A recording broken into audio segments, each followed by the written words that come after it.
can get started. Great.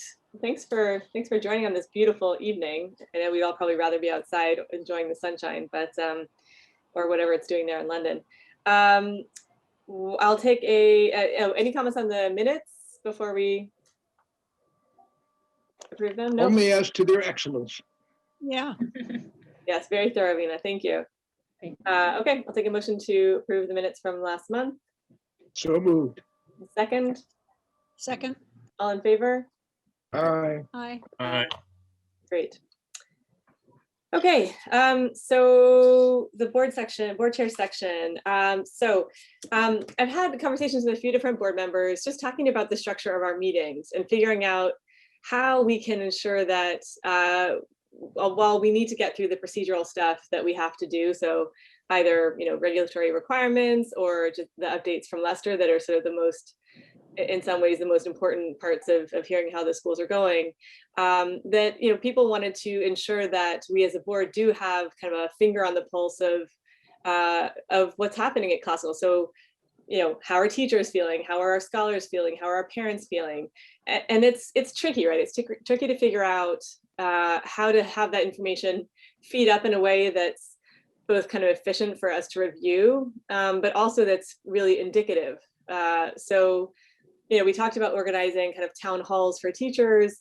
The issue with that is, potentially being, having one person come and air issues that perhaps aren't shared by the rest of the staff. So as Lester and I talked it through, the first step we decided was to make sure that the board are actively receiving and reviewing the surveys that are done. So already in the fall, we do our own parent and staff surveys. So those are the two surveys that I sent out over email yesterday. I apologize, I sent that pack a little bit close to the meeting. I'll try to be more organized next time and get it out sooner. But I thought we could go through those today just to kind of get comfortable with the format. I mean, some of you have seen the staff surveys many times before, and just take a look at the data, look at some of the lower numbers in there, look at some of the higher numbers in there, just sort of look at sort of how things are trending, and discuss whether or not this looks like this useful information for us as a board to review every year. The second thing that happens is in the spring, the DOE does their own survey of our teachers and our families and our older scholars as well. So my thought is maybe at the August meeting, we can review those as a second kind of set of data that's been captured from our schools. So let's just try this and kind of see how it goes. And if this is not helpful, not efficient, we don't feel it helps do what we're trying to accomplish, then we can talk about some other ideas. I also wanted to mention that visitors are allowed in our schools now. So the best way, in some sense, to get a finger on the pulse of what's happening in our schools is to actually visit. And it's tricky now that we're doing all of our meetings remote, but it does mean that hopefully with the amount of time we're saving from traveling, that we can make the effort to go up to our schools. And I personally, I haven't wanted to visit and risk, bringing something into the schools, and in my own kids' schools, haven't allowed parents in the building for the entire year. But I think I'll be vaccinated in a few weeks, so I'm hoping to. I will definitely go up and visit this spring, and I hope we can all do that. And maybe each of us, we can, between us, split up the schools, and a couple of people go to each school, or something like that. So. So the first survey that I sent was the parent survey. Should we do the parent survey first? And this, what we have is a presentation based on the survey, which 44% of the parents responded to. You can see that on the first slide. Does everybody have that handy, or would it be better for me to try to share my screen? Probably better to share your screen if you can. It would be better to share it if you can, yeah. We have to Okay. get you on. I have it on my computer, so I can leave this, but. Okay, I'm so bad at sharing my screen. Can anyone let me know how to quickly do that? I have no idea. You click the green arrow up there at the bottom of the screen, the share screen. And I think you'll, I don't know, here we go. you might, you'll see the proper screen that you can click on to share that. Is that working? Yeah, Yep, Well done. Yeah, okay. thanks so much, Larry. Is that, can you see, hey, you can see it? Yeah, yep. Okay, so the first slide talks about who responded, and as you can see, it was fairly evenly split across the 3 schools. School 2 had the biggest response rate, but overall 44% of the parents took the survey.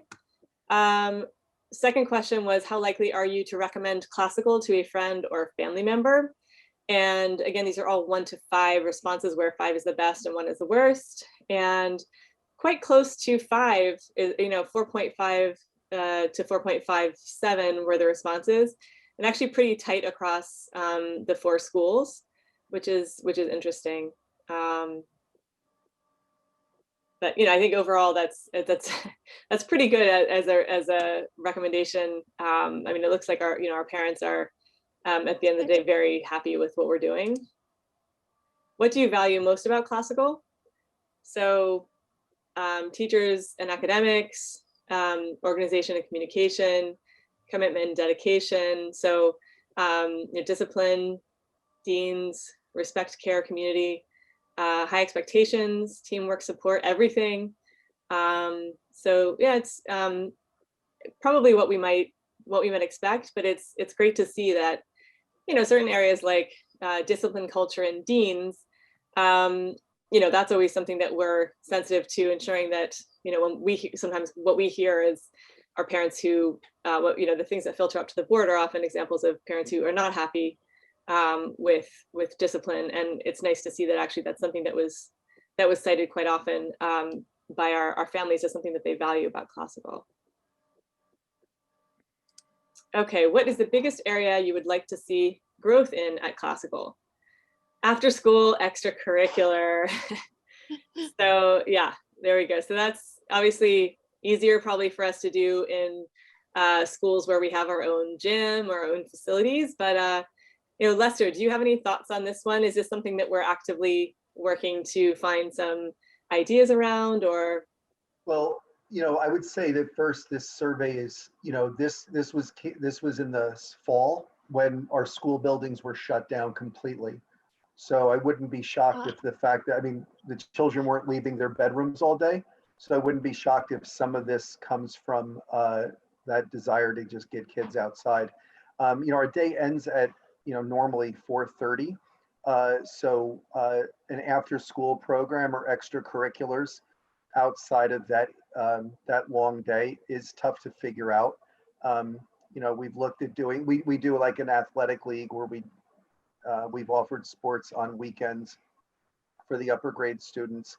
But it's sort of hard to figure out what do you do with kids. Our teachers by 4:30 are cooked.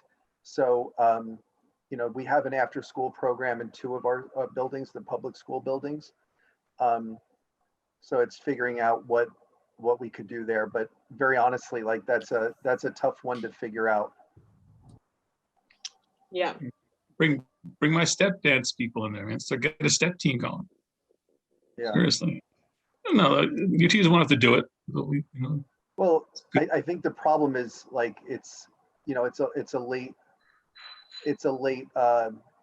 a late start, and without staff providing continuity throughout the day, but that's such a late time that it's hard to figure out what we can do. We do have after school programs. We do have them. It's just we tend to do them in the fall because the spring is typically tutoring time. So they're tutoring till even later. We can't offer after school after tutoring. That would be, really a long day. But in the fall, we do offer some after school activities. Lester, is this something that if we had facilities, I'm cognizant always of the fact that we have some money, the board does, that we, are kind of itching to spend sometime.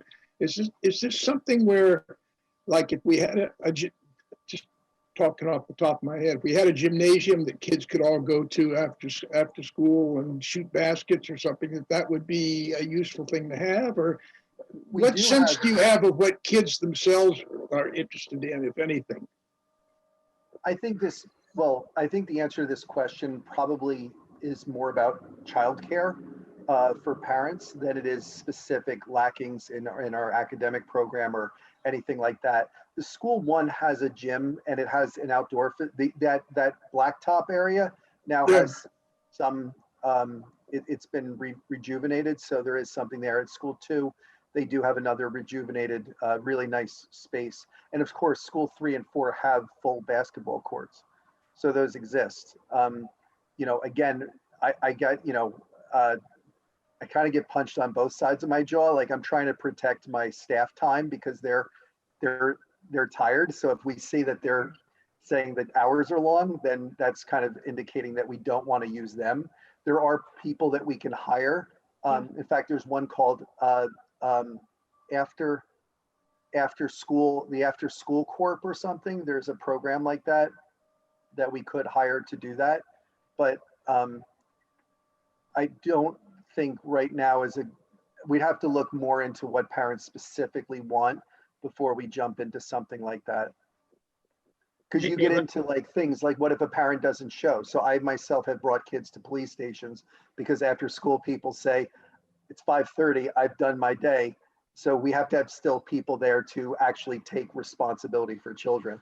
So I think that at the end of the day, whether it's us doing the work or it's a third party, we have to be there. So I think that also creates some struggle. And we aren't talking about like school getting out at 2 o'clock or 3 o'clock, like maybe private schools or normal public schools. This is, you know, this is a much later time. So it's a tough one to figure out. The other thing is, I don't know how much of this is athletic versus academic, et cetera. Like, I don't know. And I think there are some, I think they do drill down a little with comments here, but I don't know specifically what they're looking at, what they really want, you know?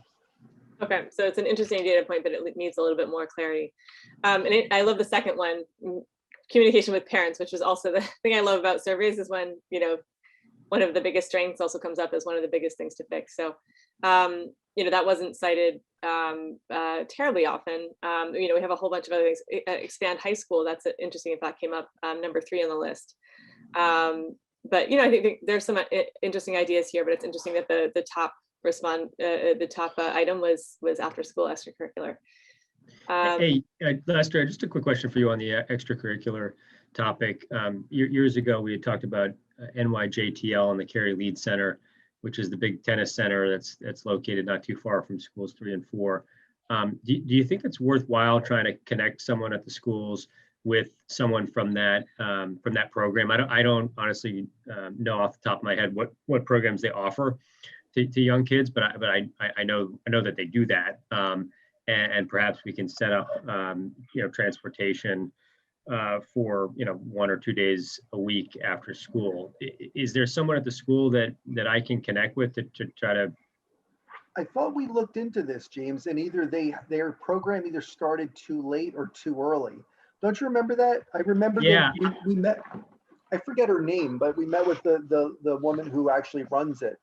If I recall. Yeah, and I think I can't remember her name. I do remember the conversation, and I think they were in early days. The center had literally just opened up, so I imagine their programming has evolved. So my stepmother is still very involved with them, so I can just have a conversation with whoever runs programming over there and figure out whether they've built it up in a way that might make sense. I remember, it was a scheduling issue, but I believe that was 2 or 3 years ago. So I guess the earliest we could start would be what, 5 o'clock? Well, it's funny. I just looked at the email. It was from, we did talk to, her name was Allison Sands. Allison Sands.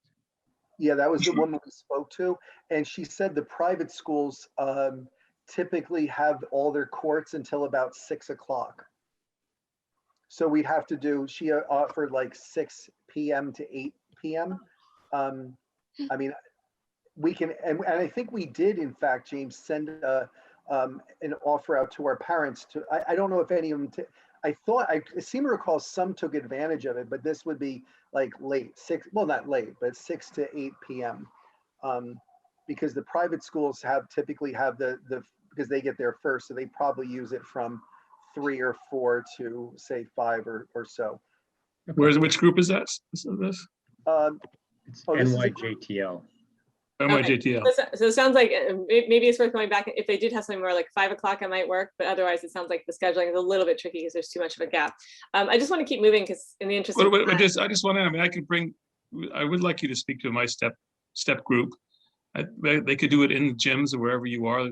And, you know, I think we could do it like 4:30 to 5:30 or 5 to 6. And, you know, not use your teachers unless you have to have someone looking after it. And STEP is really good. It's exercise, it's team building. You do all kinds of things. It's like, you know, something to think about. We a middle school team. Just Yeah, I mean, we'd have to find out more about what parents are looking for here to figure out. Again, I don't know, and maybe it drills down here. I mean, in looking at the other areas that they'd like to see growth in, it's hard to know if it's more physical because they bring up like toward the bottom, recess, play, or movement.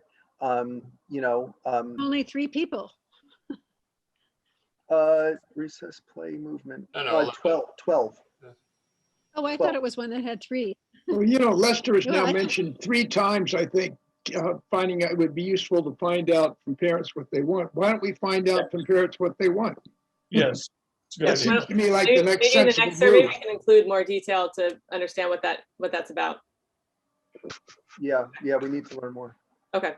I think this is a really interesting one. How often do you log into Jupiter to check your scholars' homework grades, communicate with teachers, or read messages? Basically 57% of parents are logging in every day. 35% are logging in a couple of times a week, and then very few are logging in a couple times a month or rarely to never. It's interesting that, you know, back to the debate about what makes charter school students so much better. It's impressive that we are able to get our parents to be that engaged and that actively managing their child's education. It's great to see that they're doing that. Yeah, it's nice. I think it's an app, so they just click on a button, and we do ask them to at least twice a week go on to it. So Yeah. it does seem to work well. What is your preference for communication from your school about upcoming events, changes in scheduling, and other happenings? So basically, email, text, and Jupiter were the biggest areas, with a few people preferring phone calls or paper letters. Are you satisfied with the level to which teachers communicate with you about,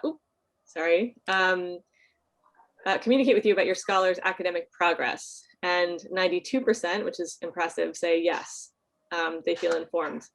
So that's great. Only 7% say no, and almost nobody says they communicate too often, which is also good to see.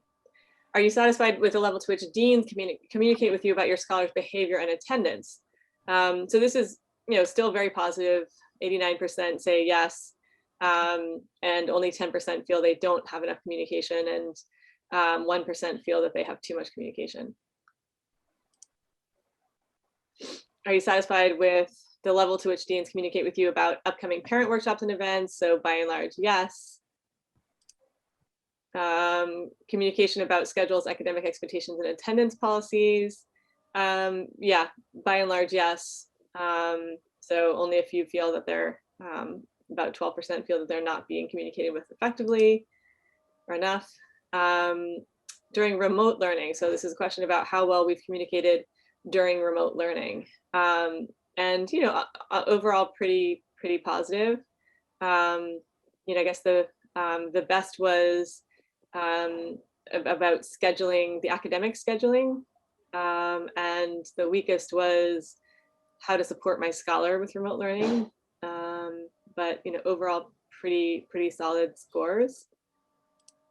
In what ways can classical improve communication? Most people just said they're satisfied. I guess some people would prefer like a different mode than they're receiving.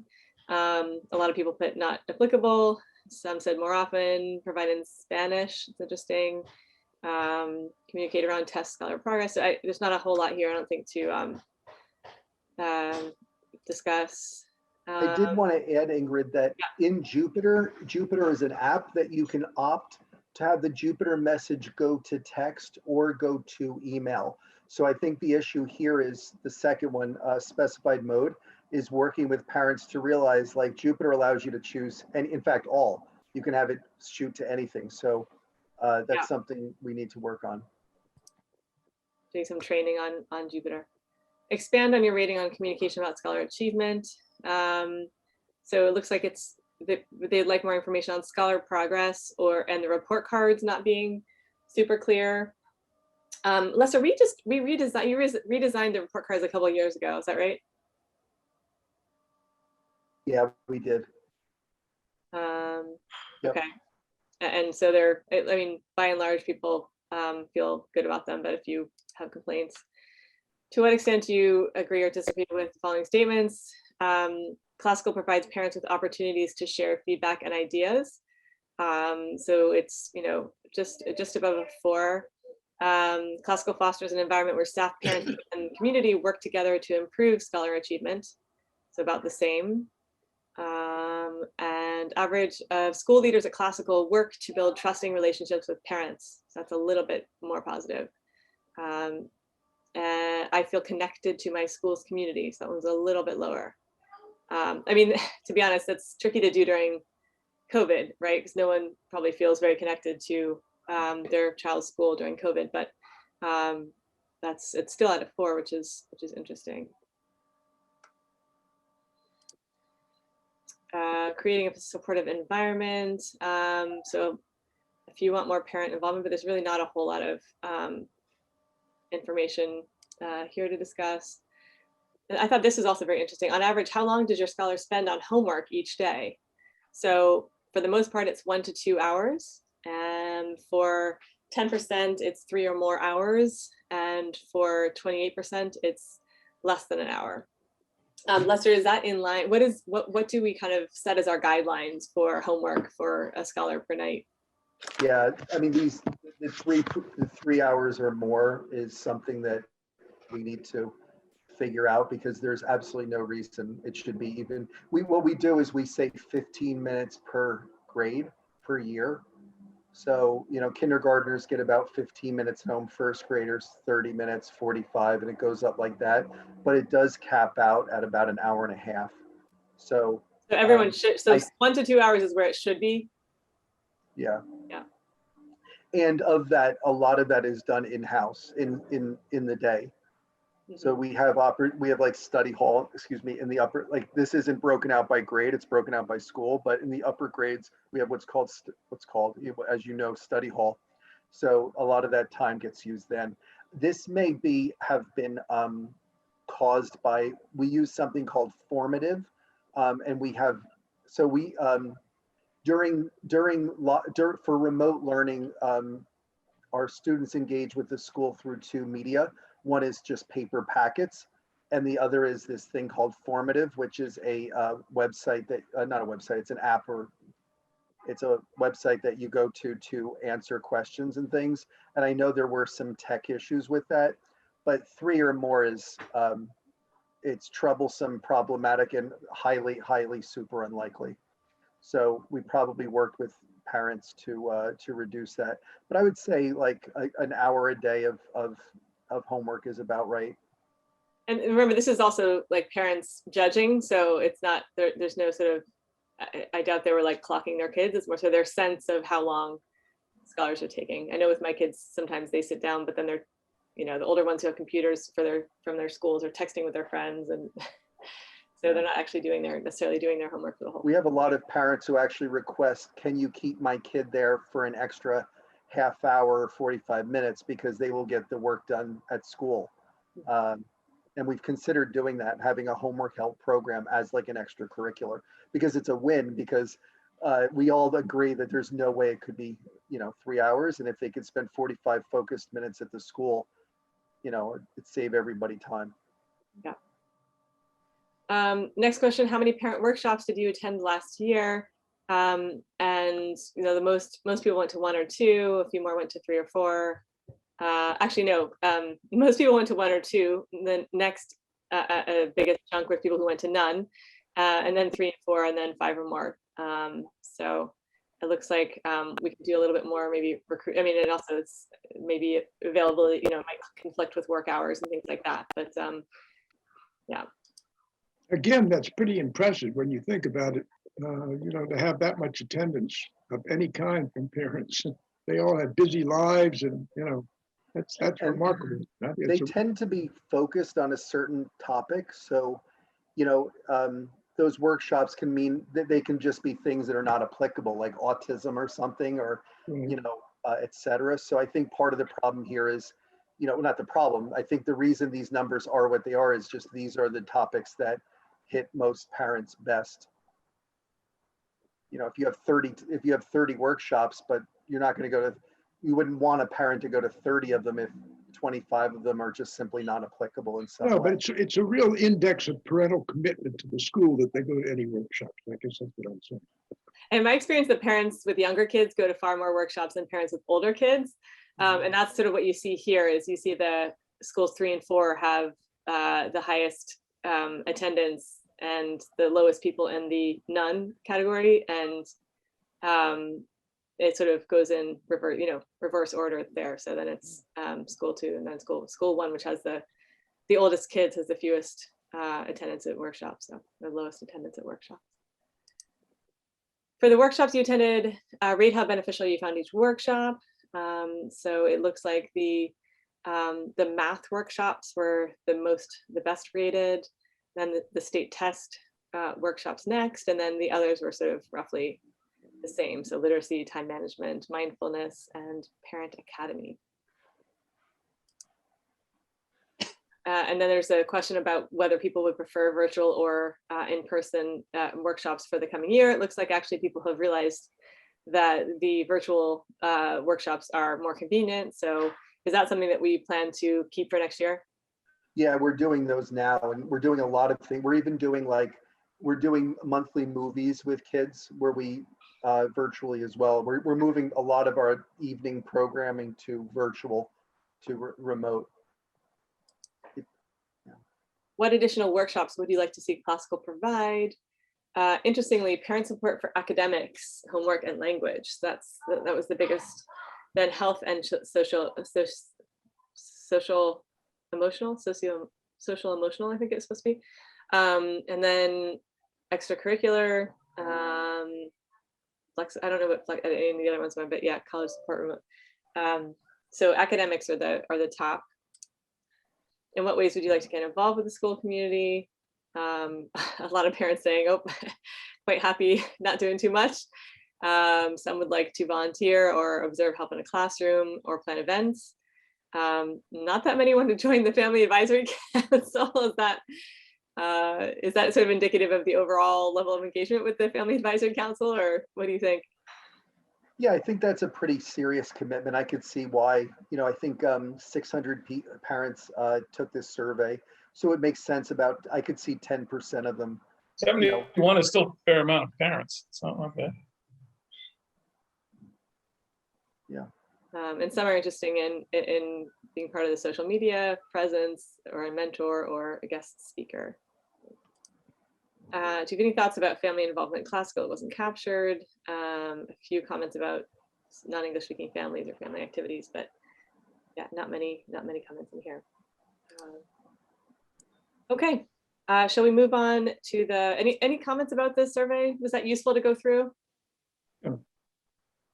I thought that was very useful. Thank you, Ingrid. And thanks. Lester. May I ask the board, so what's the feedback as far as what is your sense from the results? My sense is that the parents are very involved with the school and they're itching to get even more involved, which is a wonderful thing to get from the survey. So I think it's very worthwhile. I think the results are exhilarating. Yeah, very positive. Yeah, I think the fact that they're very involved with their kids' education and paying attention, and obviously satisfied with what's going on. And there's some things we got to look at. Those are a couple of them. So. Yeah, and specifically around like discipline and structure, it seems that our parents are very happy with those aspects. One of the things I saw in there that not concerns me, and we've known for years, is parents have asked, how can you teach me how to better support my child? Yeah. And we've done videos about it. We've done have them come in, and we've done as much as we can. We think that is a huge lever to improve everything. It would be massively hard.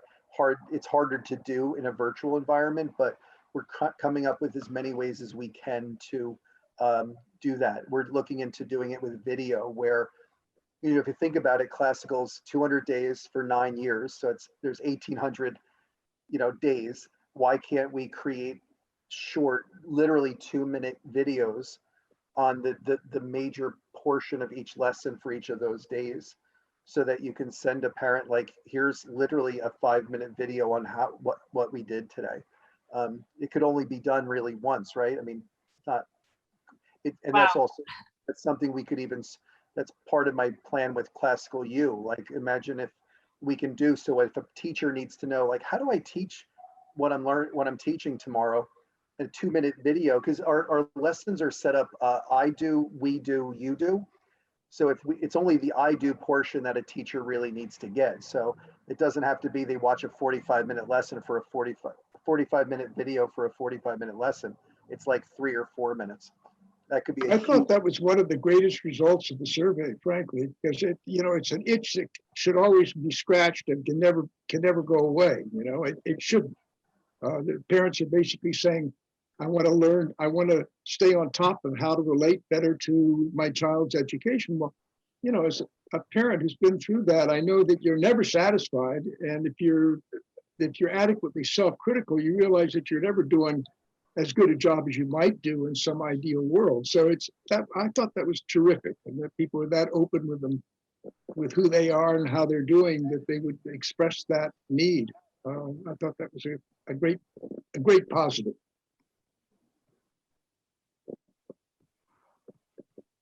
Any other comments before we move on to the staff survey?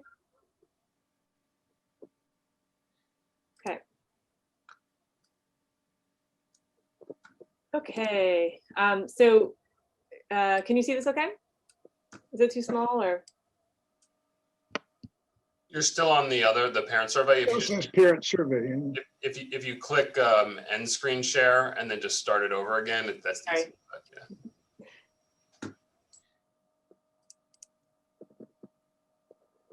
There you go. There you go. Trying to get it the right size there. Okay, so you all have this file. If you want to go back and look at it more closely later, the way it works is that we capture, we do record the name of the respondent, but then everything is anonymized when it's given to manage. So a manager that manages the team gets the anonymized, the average responses. It doesn't get any names associated with the data, but Lester is able to see kind of who said what. So that's kept confidential at the top level. And then we have different tabs for the different types of questions. Again, this was on a 1 to 5 scale. So again, you have schools 1, 2, 3, 4, and network on the side. Sorry, I'm not doing a pivot table. You have all the questions across the top. You have totals. And then you have the comparison against the survey that was done last spring to get a sense for how we compare. Lester, was the survey last spring done during the pandemic or pre-pandemic? Do you know? It was done pre-pandemic. Okay, so we're basically looking at, like pandemic responses from this fall versus pre-pandemic last spring. So for me, the interesting takeaway was that across the board, across most of these tabs, if we look at satisfaction and culture, and then we look at different functions and departments, deans, instruction, operations, DEI, well, DEI we didn't do last year, retention, those are new topics this year. They're pretty much, slightly down in almost every area. And, I think that reflects the overall exhaustion factor that Lester has mentioned many times this year of teachers, just this being an unbelievably taxing and difficult year for everybody. But, we can look at specific areas that are lower than others. Still looking at this satisfaction and culture, again, it's pretty positive. Most answers are above 4. There is one, which is, at work, my opinions seem to count. And, Lester, I don't know if is this a reflection of, teachers being told kind of this is what you need to teach every day, and I don't care if you're tired, or I don't know what the I don't know what the what you would attribute this to, but maybe this sort of slightly top-down culture that we have at the schools would. Oh, man. Can you hear me? Are you guys there? Yeah. Sorry, I think I unpinned or pinned a video, or I did something. Now I'm looking at myself. Oh God, make that stop. Now I'm looking at Larry. Sorry about that. Well, to answer your question, and I'll figure it out later. Hi. That's scary. So Ingrid, I think it comes from a few things. So at a global level, I think the feeling of control and the feeling of I have voice really dropped, has been low lately. I think that's one of the reasons we're all stressed. Especially during the stress of the pandemic. Teachers are told like, okay, we're coming back on site, or, oh, a kid tested positive, now you're going off site. I think we asked our teachers and staff to be very nimble, and it's very disempowering to have that feeling, being told, okay, next week you're on site. Oh, we're changing the schedule because of this or that. So I think teachers got picked up and thrown around quite a bit. And that's a tough feeling. It can be scary, but it can certainly, at very least, it's just, it's not what they sort of signed up for in 2019 for sure. Yeah, although I guess it wasn't the one that fell the most, but it was already sort of the lowest. Actually, it wasn't the lowest to begin with. I guess I have a best friend at work was lower. So the best friend at work thing, that comes from a study that you read, right? That people are more likely to enjoy their job if they. Yeah, the Gardner Gardner, the big, I think it's called Gardner. They did a survey. These questions are direct lifts from a survey done by, I think they're called I think it's the Gardner company. Partner. Yes. Yeah. Yeah, here it is, the Gardner survey, if you look it up. So it's a giant survey. Everyone has a trouble with this question. We actually thought of omitting it, but we decided for the sake of fidelity to keep it. The problem is, it's a weird question, because having a best friend at work is not the same as my best friend works with me. It is just saying that of the people that I work with, maybe one is a best friend. So it is a very, we find the question just very vague as to what they're trying to do, but these are very smart people that came up with the survey, so we're keeping it in.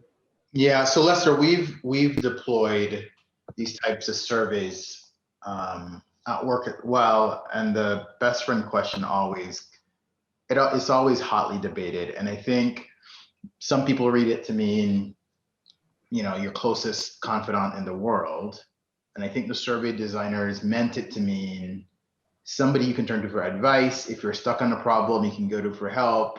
You feel comfortable sort of having them as your work go-to, not your literal best friend. So the idea that you're likely to be more satisfied if you have a best friend at work is more about sort of a go-to person, we believe, rather than like your close and personal best friend. Because a lot of people don't want their best friends at work. They want work to be a place where they keep things professional and sort of strict, rather than the way you'd be with a friend outside work.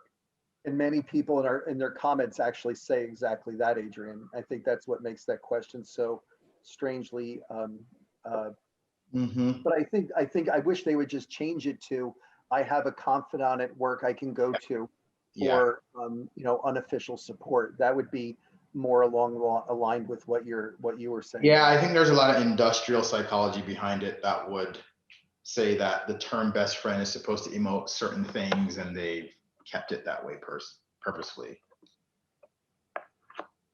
But I'm not the expert. I've just heard a lot of rhetoric around that question in particular. Okay, so Thanks just, for that. I realize it's 6:44, shoot. Okay, functions in the departments is the next area. Maybe not surprisingly, business and HR has the lowest score, then data, then overall network perception, then special services, sorry, no, then talent, then special services. But they've all, again, fallen slightly since last year, but they're all above 4.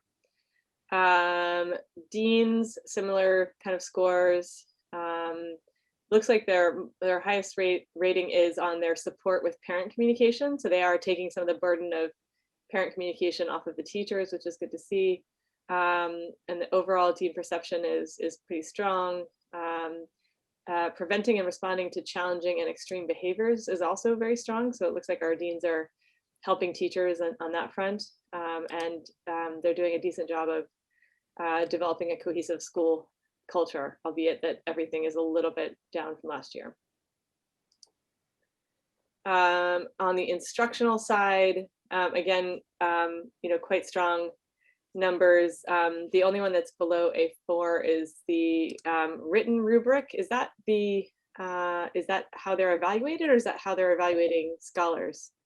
No, that's how the teachers are evaluated. So they don't particularly like their rubrics, it looks like, or Yeah, or the rubric conversations. I'm looking at it. No, I guess not, because meeting is column L as in Larry. So that would be probably something with regards to specifically the rubric itself, the written document. And it could be that a significant amount of our staff, maybe a quarter, don't have a written rubric yet at all. So that could be where that low number comes from. And what's IPIP? Or IPIP, or I don't know. Sure. Yeah. Did you say IPIP? IPIP or IPIP? Yeah, I don't know. So people who have Apple phones call it IPIP. The rest of us call it IPIP. But it's just funny. It's Individual Professional Improvement Plan. And our theory is, we want to provide customized, specific growth for everyone.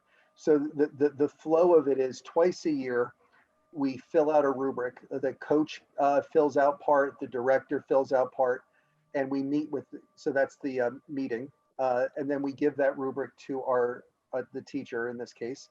And then what the teacher does is she takes the scores, she looks at the document, and she herself chooses a plan based on the rubric and other bits of information that she wants to create 3 to 5 SMART goals. So if you've heard of the term SMART goals, for the next 6 months. So the idea is we provide teachers with our honest assessment of where they're at based on the text of the rubric, and then they're empowered to choose areas of focus and concern. And I think it's very empowering, because some people, it's like if we all had the same to-do list, we would all attack it differently. For example, I tend to go with the easiest thing, the fastest thing first. Other people have been told, hit the hardest, the worst one first, the toughest job. So this is a way for people to decide, you know what, maybe I need to dress more professionally. Oh, maybe I need to be on time. Maybe I need to improve my lesson opening. They get to choose the area of specific action that they want to take.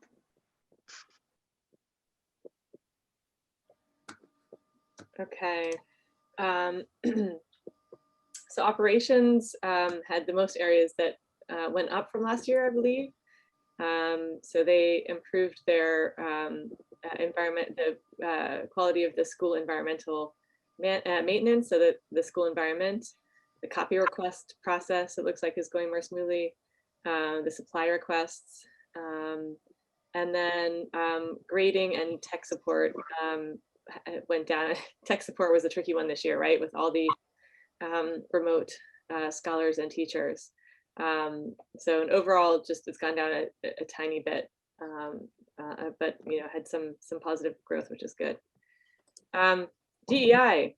So all scores are, except for one, are below 4, which to some extent, for anyone who's been involved with schools and trying to figure out how, or DEI work in general, I think it's tricky. It's hard work, and it's hard to do it in a way that sort of pleases all. But Lester, do you want to talk about sort of how we're approaching sort of evolving what we're doing, what we did this year, in order to hopefully have a program that people rate more highly next year? Yeah, no, absolutely. So, all the events that happened last spring really was, it was a good time for us to learn. We heard staff feedback about things that they felt, it started with really thinking about something very deep, which is the issue of race in America. And through those conversations, we worked to figure out how we can make sure that we are doing our best internally at the school to address racial issues. Now, the question would be like, what racial issues do we have in-house? There's a bunch, and they are real. So, for example, an operations assistant is a person who makes copies. They clean up things. They straighten closets. They bring kids up and down. They are like the school aides of years ago. We've always required that that person have a 4-year degree because we want them to be promotable to, say, a next level. And this is actually something I came up with, not our action groups, which I'll talk about in a second. We decided that really unfairly, that prioritizes a diploma over skills. The reality is you don't need a college degree to do those jobs. So we dropped that requirement, and what that does is that doesn't necessarily directly improve diversity, but it certainly increases inclusion, because it allows us to include somebody who would otherwise not, a non-college degree person, a non-college graduate. So it's an example of things we did. But the other thing we did is we created these 8 action groups in a variety of different places. Now I have some concerns with these action groups. I'm very, very focused on the issue of race in America. Some of these groups took that to express their concern about their lunch breaks and things. So I wasn't easily able to connect some of these things to DEI and not just to, labor. But these groups were headed by one volunteer. Anyone in the school could run that group, and they were paired with a director. And this is going way back to last August and September. They created a proposal of a bunch of different projects that they felt in those 8 areas would improve DEI. Now, this is all under the sense of DEI. And we saw those proposals and we accepted nearly all of them. They're everything from student culture to staff culture, inclusive hiring, curriculum changes, etc. Parent engagement, which is the genesis of the document we just went over 15 minutes ago. And the other thing we did, so those action groups created proposals, we approved those proposals, and then we of course scoped out those projects to get those proposals done. The other thing we did is we hired a DEI consultant. I would say right now to you that the action groups we created and the projects we are working on and the people doing the work is going really well. Staff are happy with them. I'm happy with them. For the most part, they don't reduce student outcomes. And I say for the most part, we do things now that are not necessarily better in many ways for kids. The DEI consultant was a disaster. The person we got just did not jibe well with our staff, and our DEI sessions turned either A, just very nasty and negative, or B, got super repetitive. It just became like, let's conjure up, issues and not seek to either like redress them or, more importantly, learn skills. How can I speak to more diverse populations in a more equitable and inclusive manner? That's what I wanted, right? I wanted skills. I latch on to DE and I as important. This didn't turn into that. So if you look at the comments, you'll see a lot of different things. A lot of the comments you'd see would be based on my narrative right now. But that's, I think, why the scores are not, they look like they're all, it's hard to see exactly, but they're all between 3 and 4. And will we hire a different consultant next year, or would we just carry on doing No, it's a work in-house? No, we've talked to other consultants. They have been so varied in either their approach. They are not cheap. I mean, they are far more expensive than we pay to help our teachers learn how to read. So they are very, very expensive. They're probably in great demand. So we are looking to hire somebody for next year. By the way, the other issue is in January, our consultant quit her consulting company. So our one contact with this person, she ended up quitting to start her own firm and got into a big issue with the original firm. And she was the only DI consultant of that firm. So if our contract was with the firm, they said, we don't have anybody else to help here. So we had a bit of a disaster with the DI situation. We are looking to hire someone for next year. But in addition, what we've done, and we just started this last month, is those 8 action groups I referred to, I charged each of the 8 groups to build 1 or 2 page summaries of the progress they've made with regard to their projects.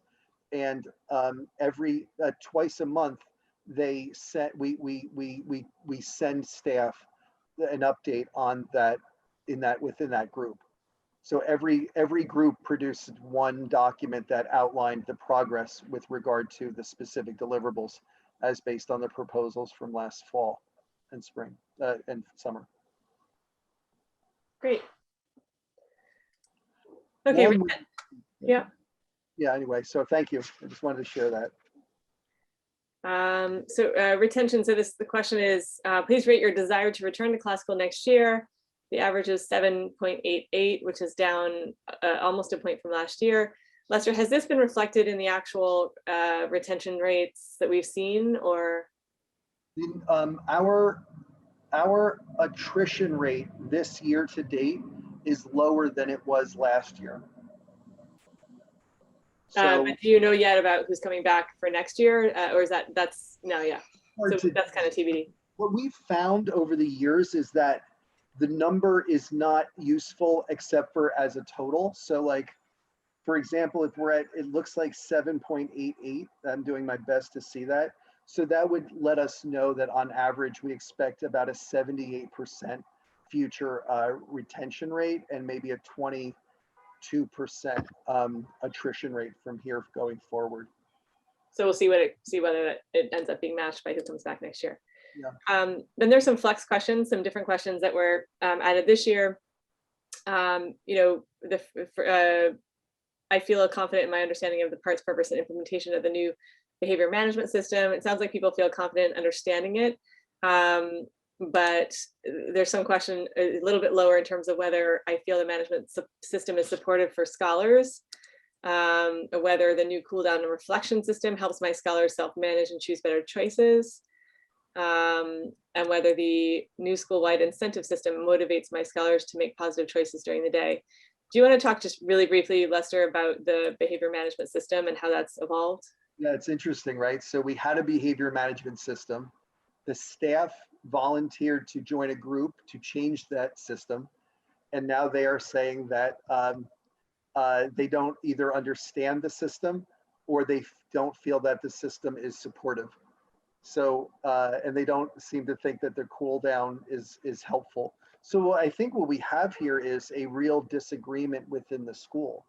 I think we have, a place of not necessarily alignment. I think there are people who liked the original system, the system we've had since George Bush was president. It's been refined slowly over time and it's improved. And then we have people who wanted a new system. So I think this number likely is not, I bet you the standard deviation for these, I don't know if it's true statistically, but is quite high. Because I think what you have is you have teachers who like the old system, and then you have teachers who like the new system. Is the new system, did the new system come about in terms of the DEI work that we did and trying to ensure that our discipline wasn't overly punitive? Is that, or can you just? Yes. Okay. And I do want to add that this exactly contradicts what our parents had wanted, right? We saw just now, 20 minutes ago, we saw that our parents, it was up there. It was toward the top of their list of things that they liked about classical. Yeah, that's So right. I think it very much, in my opinion, mirrors this sort of national conversation where you have, frankly, often people of color who, like the systems, and then you have other people who are not necessarily in the same SCS bracket who are trying to change things. So we have, and I think I mentioned this to the board a few months ago, that we have now a situation where our parents are saying, would you guys stop doing this? Let's get back to where we were. Yeah. Okay. Thank you. The only other one I was going to ask about is average. If I have a clear understanding of what promotion opportunities are available to me in classical, that was quite low. Is it that there's not kind of a clear career progression that's presented to teachers, or? As I mentioned, no, thank you. As I mentioned, one of the action groups is called Equitable Inclusive Hiring. And one of the projects for them was building what's called a career pathways document. And that's a specific document from every role that you're in to every role that you could go to. So from teacher to GTL, or from grade team leader to coach, or grade team leader to dean. And this outlines the specific things that we look for to be promoted. Beyond that document, just in terms of like practice and school culture, I guess, do you feel, is there a nice sort of vertical pathway in education and a classical, or is it just sort of the type of thing where what makes a good teacher doesn't necessarily make a good principal or administrator or what have you? I'm smiling, Jake, because that's a good question. I haven't, in 20 years, I haven't gotten an answer to that yet, but I'm on my way. But I think that varies. Some teachers love teaching and they don't want to leave that spot. Some teachers get into teaching because they relate well to kids and they don't necessarily relate well to adults. Some teachers love teaching but don't want to manage adults. I can tell a 5-year-old what to do, but not a 25-year-old. There are some teachers who really want to move into leadership and grade team leadership. Some are more like education nerds and they end up going into more of the coaching space. There are others who really want to connect with students more on an interpersonal and behavior level. They end up becoming deans. I do want to mention something that I'm finding. This is kind of relates more to the DEI. One thing we find is that our African American teachers and staff very much move more toward the dean of students role, and many of our Caucasian staff move more toward the coach role. So if you look at the faces of our deans, it's very different from the faces of our coaches, which is pretty strange. And I've asked them about both of them about that. And most of my deans, including Miss Jackson, who many of you know, she's been with us for 15 years. She said that a lot of it is because you get a more, deans work with students, whereas coaches work with teachers. Not sure if that answers it, Jake, but that's all I know about that. Yeah, it just gives me a feel for your thinking. Makes sense. Okay, any concluding thoughts on the teacher surveys, or shall we move on? Can I just ask one other small question? I thought overall the teacher survey is very interesting and helpful, as with the other survey. And I guess 95% of it is all positive. So take that as very positive. The only other one statistic that caught my eye was a drop in the written. What was it? The written rubric had like sort of a relatively higher percentage change. I assume a lot of that could be just COVID related, but figured I'd just flag it in case. What area was that, Jake? Let me find it. This was under instruction, the average of written rubric. I I think that was the one. Average written. Did it have like average of written rubric 3 in column J? Oh, yeah. That was the one we were talking about where Lester said that's what the teachers are being evaluated against. Okay, so sorry, I didn't realize that was the same thing. Okay. Yeah. All right, that's all. Sorry. No worries. I want to look at that too, Jake. I don't know if we are actually redoing our rubrics. More coincidentally, I talk about this all the time. We're process mapping. So we're looking at what everyone does and we're connecting the rubric to those specific tasks. This is coincidental to this, but yeah, I don't know. I'll look at the comments for that specific one, but I don't recall it being, I mean, the rubric's been, we've been modifying it for the last 10 years, but it hasn't really changed much. And we got it from a guy named Kim Marshall, who is famous in what we do. So if you were to Google Kim Marshall teacher rubric, you get something darn close to what you're seeing there. So I don't know how much of it is, I just don't like how I don't like being assessed. I don't know. It's hard to know. Okay. So should we move on to the board composition? I'm sorry, we're running way over, but I think this is all important stuff to get through. Feel free to give me feedback afterwards if it's not. In terms of board composition, so I just wanted to mention a couple of things. So first of all is that Ben has moved to London, so congratulations on the new position. And so we're kind of having discussions about who will take over his treasurer role. So we'll talk more about that as time goes on, but he'll stay on through the end of this kind of financial year, and then we'll transition over to someone new at that point. As we're thinking about onboarding new trustees, so Vina, so we have a couple of priorities. So one is, I think one is just to sort of fill out our board. So right now we have 11 that are currently officially onboarded with the state, gone through the onboarding process. We have 3 other members who have been joining our meetings but are not officially onboarded. So that's Bob, Justin, and Raquel. Justin and Raquel are not in New York for the foreseeable future. So I'm working with the fingerprinting company to figure out, they think it's probably going to be possible for them to do the onboarding process remotely, but we just have to sort of get through how exactly that's going to work. And Bob, I think, has a concern around the issue that Justice Rosado had as well. Kevin was going to follow up with him. He's not on the call. Neither Kevin's wife had a medical issue, so he is with her at the hospital, unfortunately. So that's kind of where we are in terms of numbers. I think we're so happy to go up to probably about 15 comfortably, and we can discuss beyond that. A couple of priorities. One is obviously to still get that Bronx representation, and as Lester and I have been kind of talking through the candidates that have come up, it was so interesting to speak to specific candidates to really think about what is it that we're looking for. So we met with Keith, who I think met with a number of the members of the board as well, Keith Roseborough. So Keith has spent his short career, he's younger, working with youth in the South Bronx, and so brings a lot of experience of what the young people in this community need, and he's currently working with teens in the South Bronx, but doesn't have a college degree yet, but is working on it, and is young and less experienced than many of the candidates that we consider.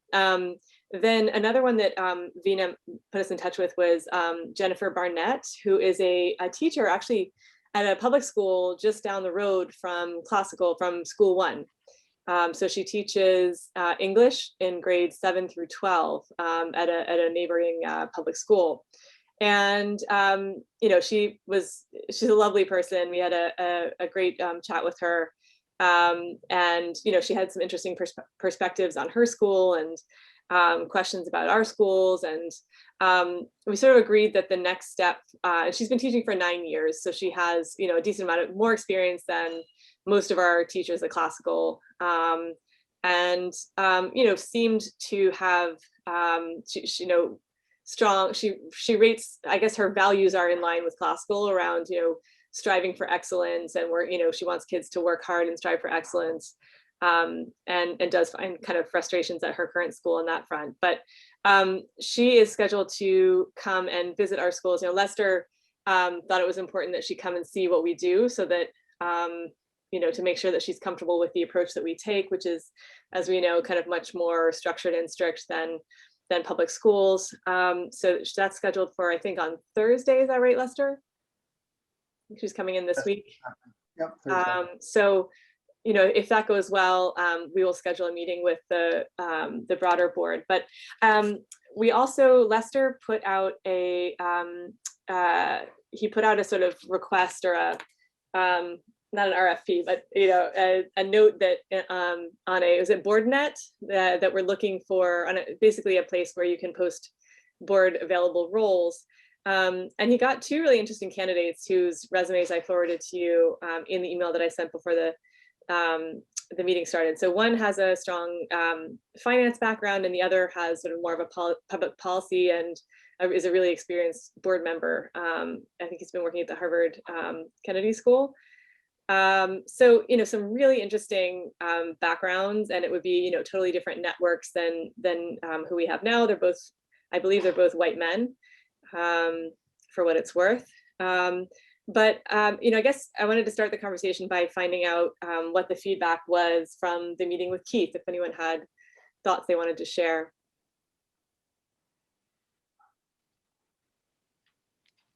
I thought he was a very engaging young man. He talked about his various background, working in different programs with children, and I thought was impressive and would be a very nice contribution to the board. I just don't, and he's young and still working on his degree, and he's in his, I think, late 20s, actually. I think still only late 20s.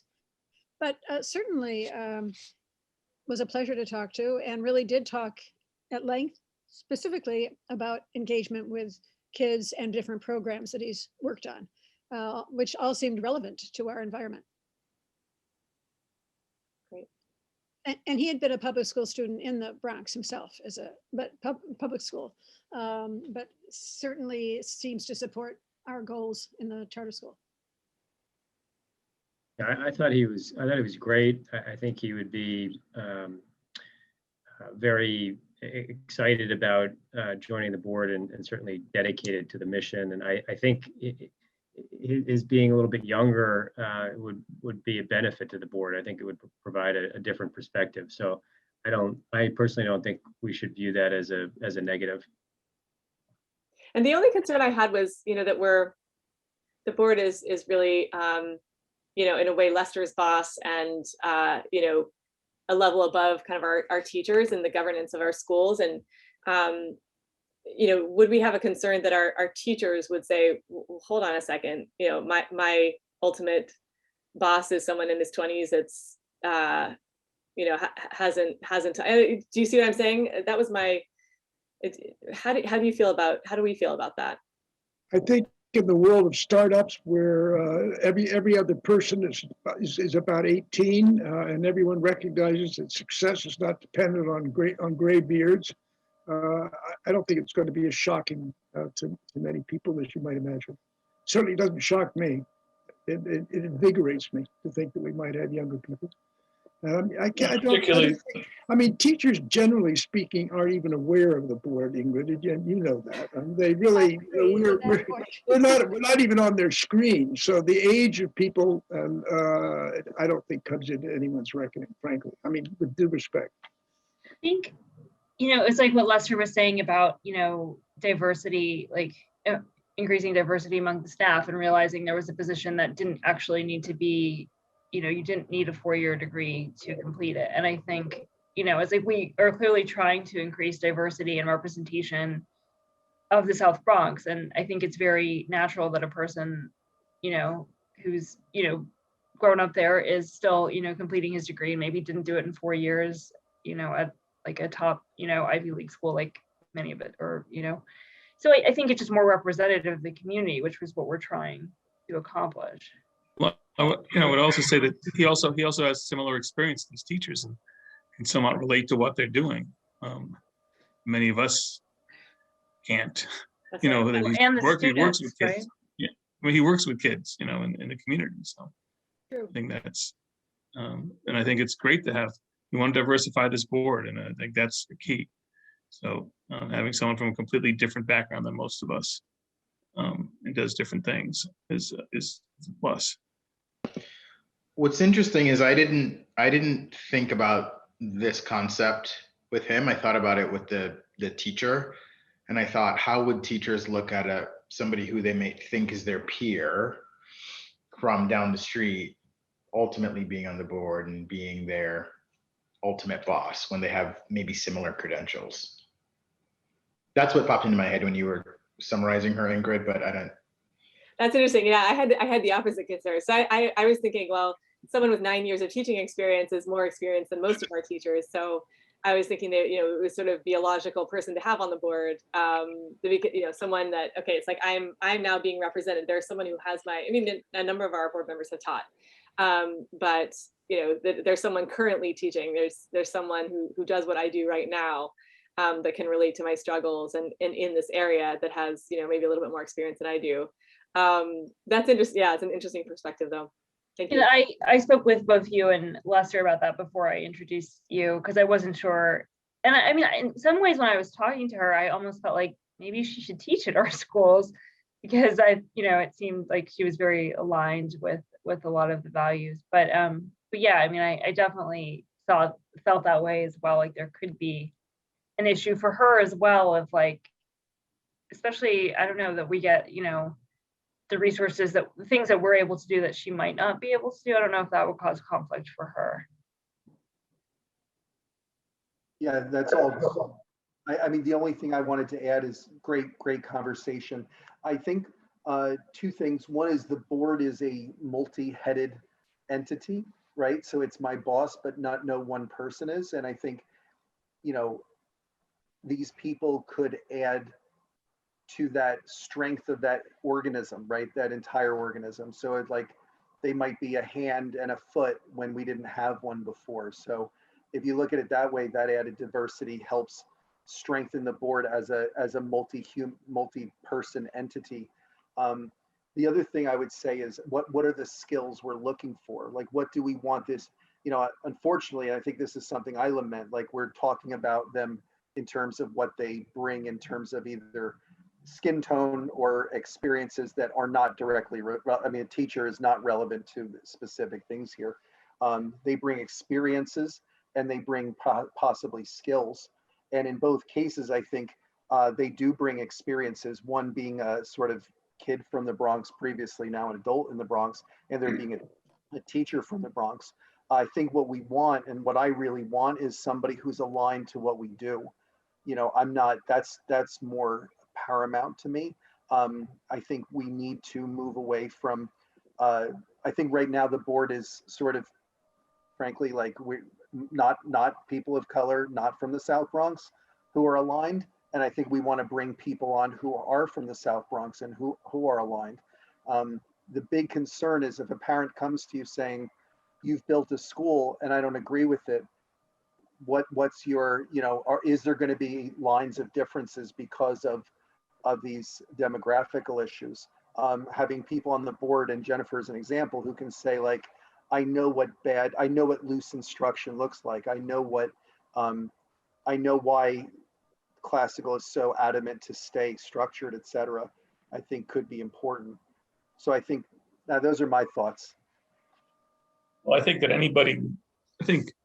anybody that comes on the board should be in line with our overall mission. Doesn't mean you can't be critical of what's going on, but things that are happening. But I think, you know, but that could be a diversity of people. I think anybody who'd be interested in the board, hopefully is interested in the school and is interested and supports what we're doing. You know, we all have opinions and we all have different things that come up. I mean, in regards to, and I've been on the board from the beginning, I think we've come in once in that teacher from the early days, so we had to vote on it. We had a young teacher back in the old days that was, something came up. Mr. Modell. Mr. Modell, yes. That was about the one time and then the other one who tried to sue us. But that was, and that was 2 times he really gotten involved in anything regarding teachers. I don't think we have, we are the ultimate bosses, but we don't really get involved that much directly in what they do. What do you say, Larry? What if we invite both of them to the schools? Like I'm going to be meeting with Jennifer, but maybe having Keith actually go to the school so that we can get a better sense for if he agrees with sort of how the sausage is made versus just how the sausage tastes, That's Yeah, like a both good of- idea. Yeah. Absolutely. Okay, so that's the next step, but assuming that he is on board and aligned and sort of mission aligned, do we feel that we're ready to sort of ask him to join?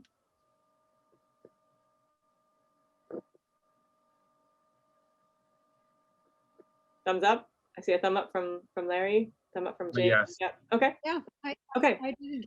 great. So I'll reach out to him and express that, the board was really thrilled to meet him and excited about his experience, and that we just want to make sure that he believes in our schools and this is something he wants to do. And so we'd like him to come in and visit beforehand. And with Jennifer, the next step would be to have her meet a few more of you. So, because she's only met Vina, Lester, and myself.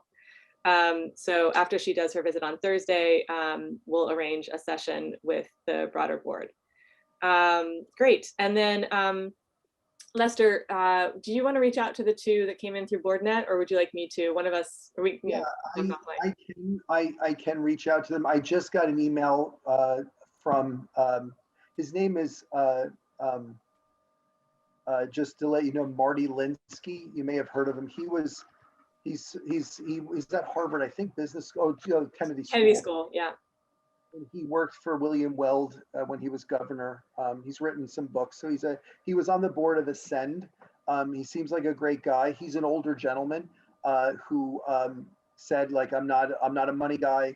I believe in charter schools. Again, he was on the board of Ascend, so he could be someone we'd want. Again, if it's demographics we require, I don't think, he's Jewish, but other than that, I think he would not really help us in terms of that. So that's, I think. It would be good to have another one on the board.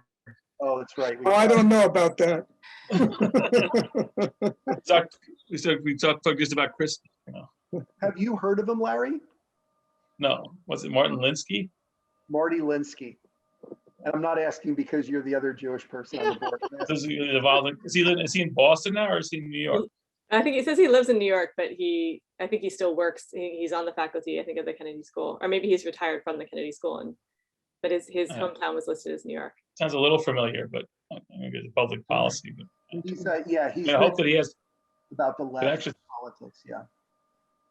And I should also mention Raquel. Thank you for also speaking to. Raquel has a friend with a finance background that she's also speaking to see if she's interested in joining. So that's another sort of iron that's in the fire that we'll see how it pans out. So I think we have, an interesting pipeline of both Bronx-based and non-Bronx-based candidates. So I think we just carry on with those 5 and kind of see what happens.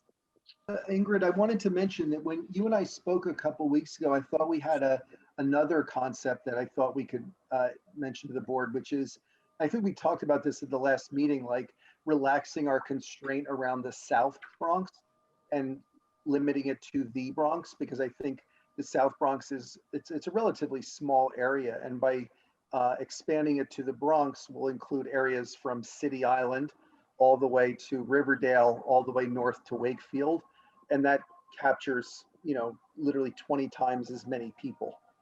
Yeah, so I guess the issue is if we're trying to find people that are both kind of somewhat senior in their careers and have some experience and some skills, but also have the connection to the community more broadly. It's hard to kind of find people that have achieved great success and are still living in the South Bronx, given that it is the poorest district in the United States. So it's just sort of an inherent challenge in what we're trying to accomplish. And so I think we do need to have some representation from our actual local community, and that's where like a Jennifer or a Keith could come into play. But I think I do think it's useful to kind of look more broadly in the Bronx. I mean, for example, both Justice Rosado and Bob were from, the broader Bronx, and I think they still are able to I represent. hear that and I understand that.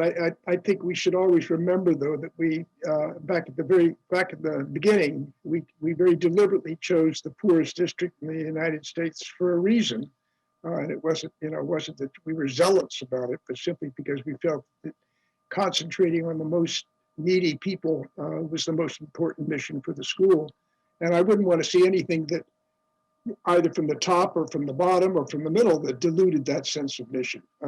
That said, I can certainly see expanding the net makes sense, sort of just, as a proposition.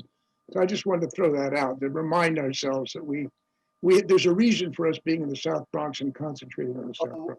I didn't mean about starting schools, Stephen. I meant about looking for trustees. No, I understand that. I thought at first that you meant starting school, but I think also even because, you bring people in from the broader Bronx and it's unlikely that they are going to have necessarily the focus on the needs of the South Bronx that, funnily enough, people like me from Manhattan do. You know what I mean? And it's not a real concern, but it's just something to think about. And I guess it was someone who grew up in the South Bronx, but then sort of moved out to Riverdale, as they sort of had some success in life and started a family or whatever. That would be equally, because Lester and I were discussing. We're like, well, does it have to be the South Bronx, or could it be someone who grew up in the South Bronx or an area similar, but then currently lives a little bit outside the boundaries? Yeah, that's fine. We kind of concluded that it didn't necessarily need to be somebody who is living and working at present in the South Bronx, because it just, as we're seeing, it is hard to find. Yeah, that makes sense. That makes total sense. Yeah, even one of the people we're suggesting, the young man doesn't live in the South Bronx now. He may be Upper Manhattan, Keith. Is that right? I forgot exactly where he lives, but I thought he was in the Bronx, just not the South Bronx. Oh, is it the Bronx? I thought it was maybe Upper Manhattan, but Yeah, but those are still, there could be He does similar. he does work in the South Bronx. I mean, I could also reach out to the former assemblyman whose name, who liked the school, Lester, whose name escapes me. Marcos Crespo, for example? Yeah, who's at Montefiore now. I could try reaching out to him again. I think he'd be good. Just to center it around the deliverable, and I hate to do this, but I think what the state wants to see is people with a home address of Bronx, New York. And I know, it's as arbitrary as they come. I mean, Harlem is in many ways closer to school too than areas of the Bronx, so the Bronx is a weird shape, but I think they're looking for something to connote some sort of community representation. And they do, I think they would center more around Bronx than Manhattan, even though Harlem is literally across the bridge from some of our schools. Also, Washington Heights and Harlem are very much I just communities went in back, sorry, I just went back to the message with Keith. He does live in the Bronx, but I don't believe it's the South Bronx. Okay, well, that's still fine then. Good. Yeah, that's great. Okay, that was really helpful. Just to kind of talk that through. This is, it's just challenging to figure out how to best do this. Lester, I know it's 7:27, and I do apologize. Actually, before we jump to that, does the Public Affairs Committee, did you want to give any update on anything that we learned regarding Revived 11 and sort of whether there's any future work that's going to happen for next season on that? I know it didn't happen, but I think that my experience is you just keep on going back. I mean, I don't know exactly who we didn't reach and what happened, and the 2 men and a woman came in a room. We had good discussions with our senators, our staff. We had a good discussion with Senator Sepulveda. It was brief, but he was on board and got him to make the calls. And Senator Serrano's staff at least was interested. I think, I'm trying to analyze it. I think that Cuomo getting hammered at that time probably hurt any type of budget proposal that he wanted, and the progressives getting added clout probably did not help us. I'm not up there, but I would say that when it came down to it, I mean, it was a huge budget this year. I haven't really spoken to what's his name from Brooklyn, Nick, who's now Chuck, yeah. Nick, about this and seeing what the analysis is and know what happened in the end. I think that, you know, we originally were going for the Senate, and the last time, then the end, we switched trying to get to our assembly members. So that was, maybe we did to, no, I would think that, I don't know. I don't know how organized everything was, but we made outreach, and I don't know, you know, anti-charter forces won again. I haven't got an analysis from anybody about it, but I think that it's very hard to know what they do when push comes Yeah. to shove. Because it seems to me that we have many conversations with people who want to tell us what we want to hear. And we don't know what really transpires when they get behind the closed door and when they're talking to somebody from the teachers unions also. So, you know, you do, I think, have a sense of, you know, hitting your head against a brick wall that sometimes feels like, you know, it's softer and that you have an opportunity and then, you know, boom. And I agree completely that with Cuomo really being under the gun, and this was something that he was pushing, at least positively, that they didn't have to, you know, they didn't have to agree with him. They didn't have to, in any case, whatever they were doing, they could overwhelm him, overvote him. So that made a difference too, but it's very frustrating. Right. So I'm glad that you feel that you just keep going. You just keep yeah, no, pushing. I think you just have, I've seen people fail, and then succeed. And I think we get the coalition back together. So, But, you know, I think we established some good relationships. We strengthened our relationships with some of our elected officials. I think now that we can allow visitors back in the school, or maybe in the fall, start having people in to begin to get to know the school. And even try and see if we can arrange something in the next month or two. But how many kids are kids back in school full time, or you know, Lester? Five. See Ben. About 65 to 70% of our kids are back in school full time all day. Okay, good.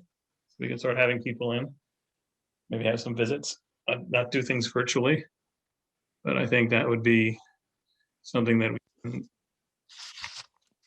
for us, we built on something. They know who we are now better. And we have these new assembly members. But I don't know, you know, I can't analyze every bit that happened in the whole effort. No, that's helpful though, just to hear the talk about it. We didn't get the mass movement that maybe we could have. Maybe, I don't know how that could have happened, but we got really to get a huge letter signed by 30 assembly members or something, 30 senators and 50 assembly members may have had something to do. Anyhow, They had a decent amount of commercials, and I've noticed they're still running some commercials about it. I don't know who's paying for that effort, but you know, which that commercial? Success Academy has been running some of them. Yeah, but they just care about their middle school. So don't get me started. there's the one about their middle school, but there's also one about lift the cap on charter schools. Yeah, but lift the cap that's like the third rail. We weren't trying to, you know. Oh, sorry, it's not Revive 11. Okay. Yeah. Lift the cap is. We understand that at this point we're not going to be able to lift the cap. It'd be great if they did, but that's the miracle. We were the third. We were the middle ground. We're trying to be let's do something that brings some more schools that our communities want, and without lifting the cap. If that happens, that'll be a miracle. Okay, given that we've been on for an hour and a half already, I'm gonna just punt it over to Lester to just do your update and then sign off. So I assume you've all read my very short blurb of how things are going. Things are going pretty well. Reopening is going just fine. We still have positive cases once in a while, but we've sort of gotten used to it. We now know what it takes to go remote. The process is more understood and acculturated, so staff are a little less stressed when we end up having to quarantine or shut down. Lottery, importantly, applications were down quite a bit. This is true for all charter schools, not just us. There's a pretty massive drop. It's hard to figure out what exactly that is. It does seem like it is, these are just crazy times, as you heard in the fall. public schools lost a lot of students and charter schools gained. Maybe that's what's happened.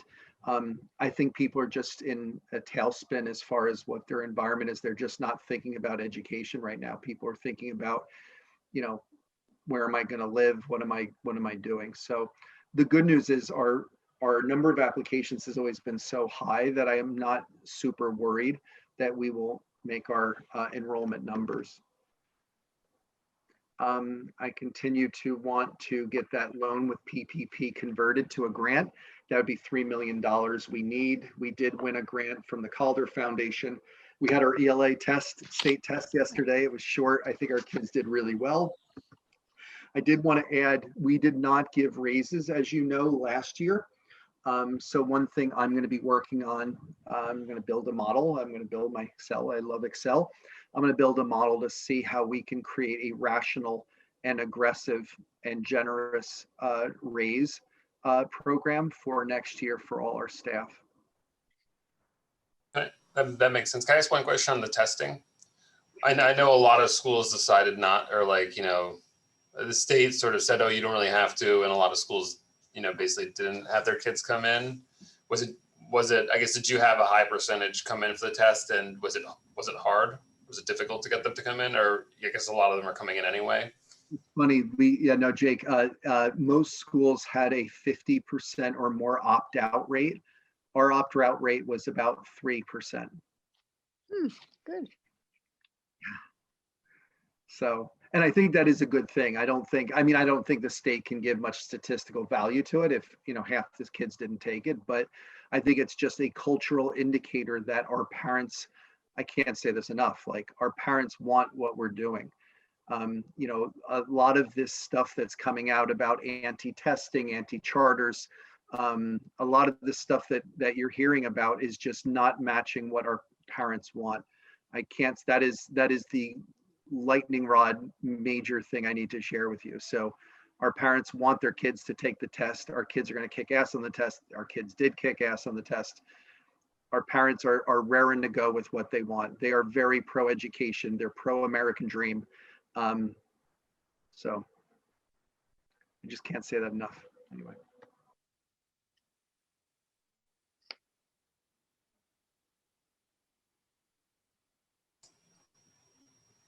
Any other questions about what was in Lester's report? Or should we? Once Oh, I say Lester, sorry, American, Lester, what's the Calder Foundation grant for? $150,000, and it's for mostly for our summer school. Our summer school is going to be a pretty massive thing. We're going to have, it's just a lot. We're going to have it at school 4 for the first time. It's always been at school 1.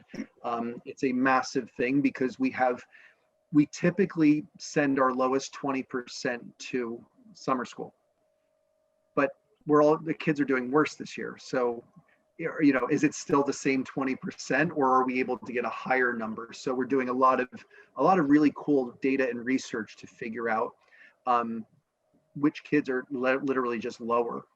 You know, they might be in their 20%, but they might be 30th% and still very low. So our summer school is going to be large. That's why it's a pretty large grant. So just Lester, I'm doing like some onboarding, virtual onboarding events at LISC, and the charter school funding came on, and it was the fund charge. The fund picture of the brochure looked like they were our kids, but they weren't.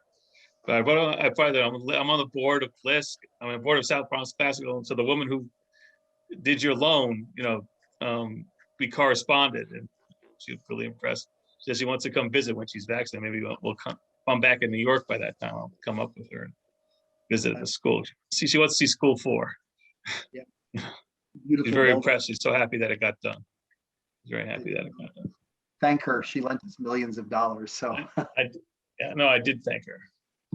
I really appreciate it. Yeah, that was just a human interest story. Great. Okay, any other questions, or should we call it a night?